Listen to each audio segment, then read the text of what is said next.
I'm Swastika Arulingam, President of the Commercial Industrial Workers Union.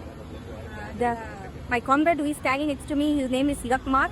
He has come to the Human Rights Commission today to demand justice for his wife Pushpalatha, who was a Brandix worker who has worked in Brandix factory over 13 years. And on the 10th of October, she had fallen sick, and from 11 o'clock in the morning, she has been asking the Brandix factory and its management and the supervisor to take her to the hospital. She has asked the supervisor to allow her to go to the hospital, not even take her to the hospital, to allow her to go to the hospital. And the supervisor has prevented her, saying that you have to finish the targets and go. Otherwise, we are not going to allow you to go. You have to finish the targets and go. And by 5 o'clock, she has fainted.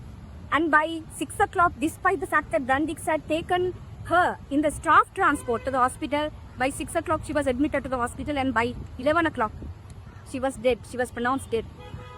So when Seethawaka had spoken to the doctors have said her sugar levels have gone high. And if she would have been brought before, we could have saved her.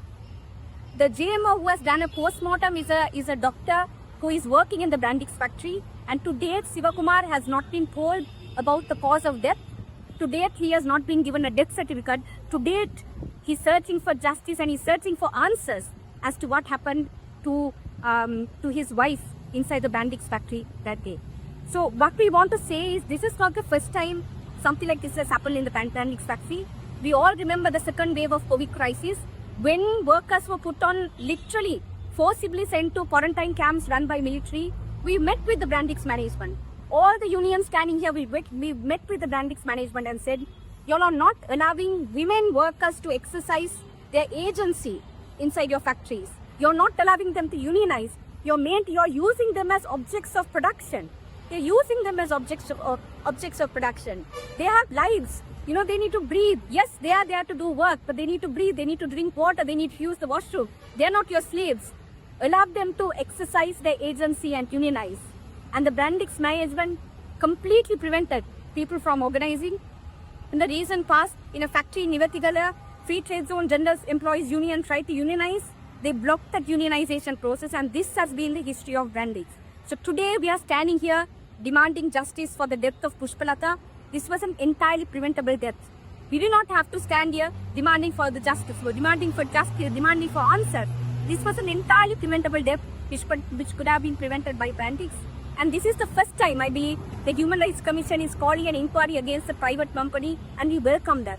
Because in the garment sector, in the plantation sector, human rights violations and fundamental rights violations are committed by factories like Brandix, and they have escaped scrutiny by the state simply because they are private. So we welcome this move by the Human Rights Commission, and we will stand together with Seethawaka and his family until Brandix recognizes what they have done. Brandix openly apologizes for what they have done, grant proper compensation for the entire family, and allow their workers to breathe, seek occupational safety inside the factory, and to exercise their right to unionize. Until these rights are won, we will be fighting on behalf of Pushpa. Yeah. We are here today in front of the Human Rights Commission of Sri Lanka on behalf of a mother of 2 children and a garment factory worker who works at Brandix Savisawalla. A worker who brings foreign exchange for Sri Lanka but neglected because of this corruption in the system, and it's not an isolated incident. It has been happening for a long time in Sri Lankan garment factories, but because of lack of freedom of association, those things have not been addressed.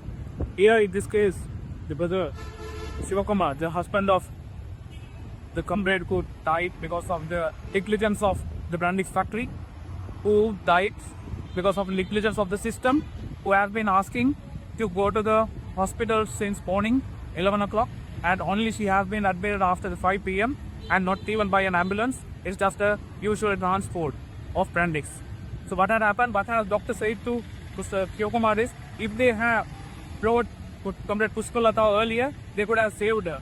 So it's not a labor dispute anymore. It's a human rights violation. Access to medical facility has been denied. So we have to address this. This is not the first time that we are experiencing this. We organized a union in the Brandix Nivatigala factory, but they very structurally busted the union. We reached to the brands and we wrote to everyone. But in Sri Lanka, the freedom of association has been continuously denied. So we are asking from the government the new government. We expected the system change, and most people have voted there. So what's happening with the giants like Brandix and what they are doing is going unnoticed and unquestioned. Just because they are giants and we are like a union and we are like an employee, just a corner of Sri Lanka, should we go unnoticed? No. I think this is another opportunity, this is another occasion that we should stand together with this family who are vulnerable in this system, and we should do the justice, and we ask from everyone to speak about this and take the justice and respect freedom of association, and we will continue to fight. Thank you.